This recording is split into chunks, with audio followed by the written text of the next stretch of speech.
Have you ever heard the expression, if it ain't broke, don't fix it?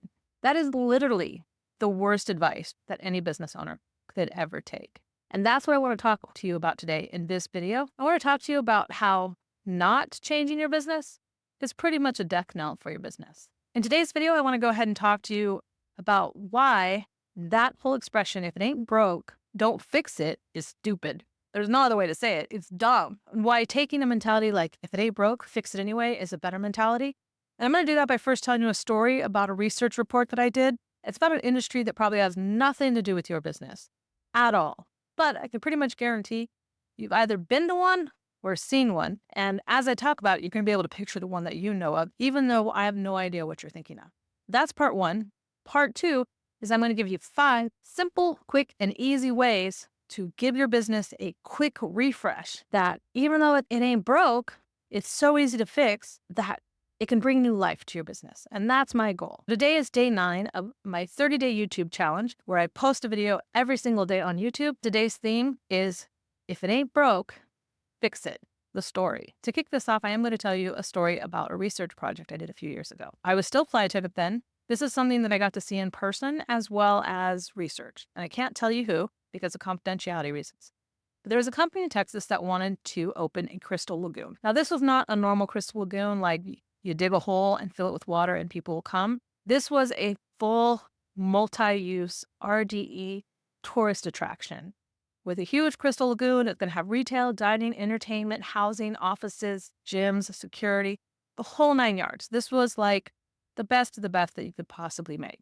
And they were hiring us to find the best location for the lagoon. We actually did a couple of different research projects for them over a couple of years. At the time, their biggest competition was Waterparks, and are what I'm going to talk to you about today. The reason that I say, if it ain't broke, don't fix it, straight up, that is the mindset of most companies that build water parks. Think about the water park that you've been to. It's got the slides, it's got the rides, it's got the lazy river in it somewhere. It's got kids' playground with sprinklers.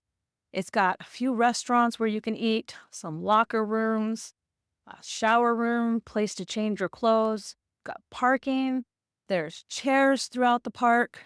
It doesn't matter how big or how small it is. These are the basic elements of the water park. And a lot of water parks, when they're built, they'll spend millions of dollars to put all of this stuff together. Yet, even if they do everything right, eventually a lot of these water parks die. I don't know about you, but I have definitely driven by some water parks that were just dead. And you knew they were dead, not only because there was nobody there and it was the middle of summer, but because you would actually see that the sidewalk had weeds growing through it. For theme parks and water parks, it's very difficult to make changes to the business structure once you have everything in place. It ain't broke, why fix it? Well, the answer is quite simply because 1, customers, and 2, competition. People tend to get bored of the same thing over and over and over again. And if you think I'm wrong about that, think about a song that you once thought was the best song in the world and you said, I would never stop playing it, ever. How long did it take you to stop playing it? For me, it's usually somewhere in the 2-month range.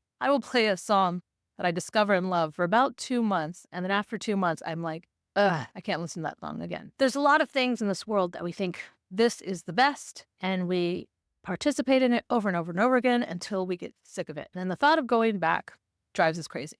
Imagine if you had to eat a hamburger every day for the rest of your life. Would you always go to the same hamburger place, or would you eventually mix it up? That's like problem number 1, because if customers come to your business, a lot of times they might get the same thing over and over again. That's what they like. That's what they're used to, especially if you're a restaurant. But as trends change, as tech changes, as science changes, as inventions come out, people get curious about the newest thing for the competition part. That brings me back to the research story. So here I am.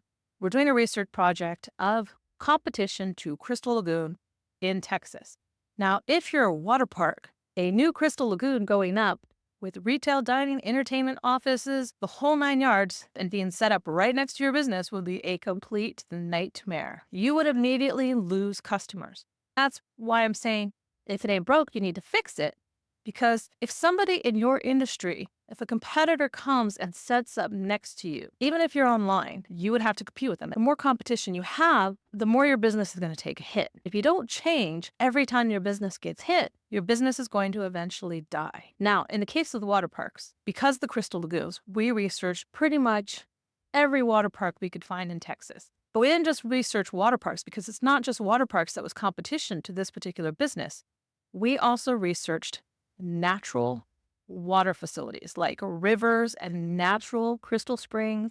We researched swimming pools. We researched smaller water parks. We also found there were a lot of places throughout Texas that have put out free kind of sprinklers for kids. Don't really know how to explain this. You have definitely seen one though. They have one in Chicago. Here's a picture of it. And it's just kind of a fountain that the kids can run through. This is definitely competition to a water park. Why is a parent going to spend $100 to take their kid to a water park for a few hours when they could take their kid to one of these things, slap their kid in a swimsuit, let the kid run around? That's the point. Competition may not be in the exact same industry that you're in, but if it puts itself adjacent to you, it might actually take some of your customers. You need to be able to update and refresh your business. That way, you can constantly keep attracting those customers, keep looking new to those customers. Not only will you hopefully lock in their loyalty, but hopefully you'll keep them interested in what you're doing. Now let's talk about the 5 really easy, really cheap, really simple ways to fix those things. The first thing that you can do that's a very simple, very easy fix is to give your business an actual physical refresh. If you have a physical location, say you're a restaurant or you're a retail store, you can literally just repaint the walls. Sometimes that's all you need to do. You can also retile the floors or put hardwood down. You can refresh your chairs, your seats. If you're a business, again, floors, walls, windows, curtains, all those kind of things can really make a huge difference in business. If you think I'm crazy, think about this. Target has been in business for how many years? A long time. And recently, they have changed their targets all over the country, especially the makeup section. They've given it a major upgrade, new flooring. The new section, it looks kind of like Sephora, and they put all of the makeup in that section. And they've kind of upgraded their grocery section to look more like Whole Foods, give it more of a sophisticated wood look, right? They don't have to do that. They're Target. They're going to have customers no matter what. And yet they did. Why? Well, they want to compete with Whole Foods. They need to give themselves a more sophisticated look. They want to compete with Sephora. They need to give themselves a more sophisticated look. It wasn't broke with Target, but they still fixed it. Now, honestly, if you cannot afford an interior designer to give your business a refresh, I highly, highly recommend that you check out a feng shui book. If you don't know what feng shui is, it's basically the Chinese art of how humans interact with their environment. It's like a really long study that the Chinese have done. I don't even know how old it is. It's been a really long time. But it basically is the study of how the flow of a room impacts the human mind. And it could be something as simple as a plant or lighting. And it's a formula. It's very, very easy. I actually found out about it when I was in my 20s, and I had to share a dorm with 2 girls, and I literally feng shuied my desk, which sounds crazy, but it helped so much when it came to me needing to study with 2 other girls in the room. I found that just by moving my desk the way the feng shui book recommended, I was able to get distracted less. I was able to focus better, and the creativity just flowed more. So I recommend check out a feng shui book. I will put a recommendation to one of my favorites in the description below, but it's a very inexpensive way. If you can't afford an interior designer to refresh your business, the feng shui book will literally tell you paint this wall that color, throw some plants here, do a water feature here. And the next thing you know, your business will have a fantastic new feel to it without you having to spend a lot of money. For the next tip that I want to give you, I'm going to talk to you about your inventory. Giving your inventory an overhaul is a very inexpensive way to actually refresh your business. All you really have to do is go pull up your sales reports and see what's not selling. If it's not selling, get rid of it. It doesn't matter if that's the product that you used to open your business in the first place. If it's not selling anymore, don't give it space on your shelves. If you're a restaurant and you have certain foods that are never ordered, stop making them. Obviously, they're not popular. And if you really don't know what it is that's not selling anymore, try taking a look at your purchase orders. What are you ordering regularly to replace? Those are the things that are most popular in your business. Simply doing an inventory overhaul can have fantastic refresh on your business. And you give your customers a reason to come back because now you have space on your shelves to fill with something else. When you get rid of the stuff that's not selling, you're left with a core set of products that are, and it will inspire you and give you new ideas of what other things you can put into your business that works with those products. You basically solidify your business more. Remember, technology is constantly changing. Science is constantly changing. Diet trends are constantly changing. No matter what business you are in, there are constant changes. If it's not selling, it's broke. So fix it. For this next tip that I want to give you, it's quite simply that if you think something might be wrong with your business, but you can't quite put your finger on it, especially if you have a physical location, or even if you don't have a physical location, let's say your location is online, you want to draw more customers in, but you're not really sure how you're going to do that. A very simple thing that you can do is to go mobile. Look at your neighborhood that your business is in. Is it the same as it was when you started? Do customers still feel safe in that neighborhood? Are there places for them to park? A lot of times neighborhoods grow, and as they grow and more people come into the business, it gets harder to park. If you have no parking for a lot of your customers, you're going to lose them. In other cases, sometimes areas go dead. And if they go dead, even if you have parking, it won't matter. They won't come. So you should seriously take a look at, is this business location still working for me, even though everything else is working? Am I losing my customers? And at that point, going mobile, getting a food truck or getting any kind of truck for your business that you can sell products out of. There are a lot of businesses that sell out of trucks that are just food, like mobile grooming stations. Thinking of ways that you could take your business mobile will not only allow you to test out new location and maybe find a new location for your business, but it can also add to your profit line. It's an easy, simple fix. That one, I'll admit, not so cheap, but it can totally work. The other thing that you can do to go mobile is actually put signs on your car. If you want to attract more customers, if you have a plain car that doesn't advertise your business, get it wrapped, slap a sticker on it. You can buy magnets for your car for very cheap and advertise what your business is because you want people to think about your business, even if it's something as simple as a car. For the next tip, what I want to talk to you about is going online. If you have a physical store and your sales are dropping and you can't quite figure out why, a really good way to revive your sales is to literally go online.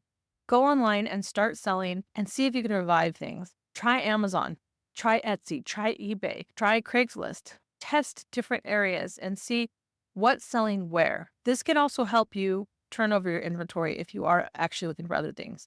If you have stuff that's not selling, stick it online. You can clear it out that way because obviously your customers aren't coming in to buy it. Another way that you can go online is a lot of times there's something that you can offer as a service. Maybe it's a digital product, ebooks, newsletters, memberships, videos. There's a lot of things that you could sell online that are digital, which are really good products to do, especially if you're a service.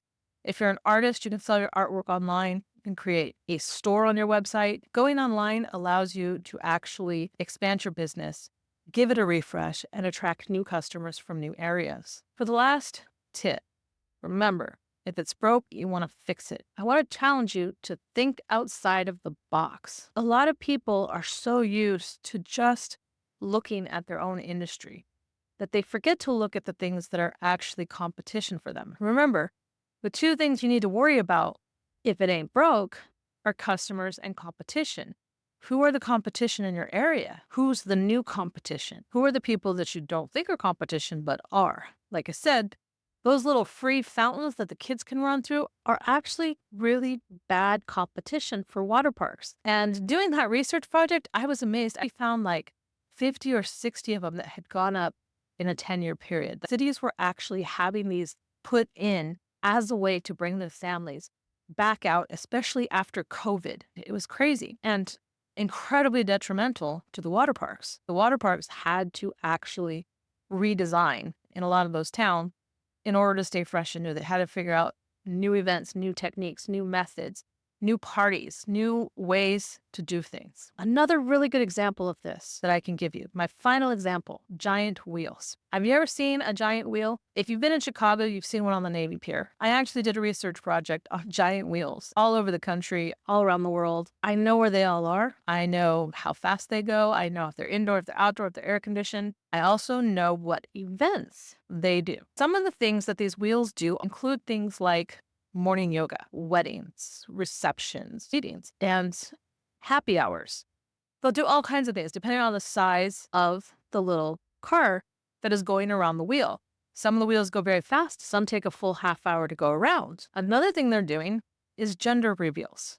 They will light up the wheel to reveal gender. These are the kind of things that are outside of the box that giant wheels think of. They're very creative, and it was so interesting to study that and find out that these different wheels all across the country were doing these things. And that's what I want to challenge you to do today. Think outside of the box. So the question of the day is, what is something that you've been thinking about implementing into your business, but you're not quite sure if it would work? If you have an idea, put it in the comments below. I would love to see it. And if I have any advice on that, I will definitely give it to you. However, keep in mind, I only look at the videos that have gone live in the last 24 hours. So if this video is more than 24 hours old, hit the subscribe button, hit the notification bell. That way, when the next video goes live, you can ask me on that video, and I will answer. I always go to the last video that I made and look at the comments to try to answer things. Even if you don't want to put it on the next video that I make and you want it on this video, I will see the question eventually, and I will answer it in future questions. If you liked the video, hit the like button. If you know somebody who can use this advice, please share it with them. Because my goal of this channel is to help small businesses thrive instead of just survive. And I do that by sharing as much big business research as I can with you guys. Tomorrow's video, I'm going to be talking to you about how big businesses do their customer service training classes. So come back tomorrow for that, or, click this link if I've already done it. And I will see you guys tomorrow. Thanks for watching.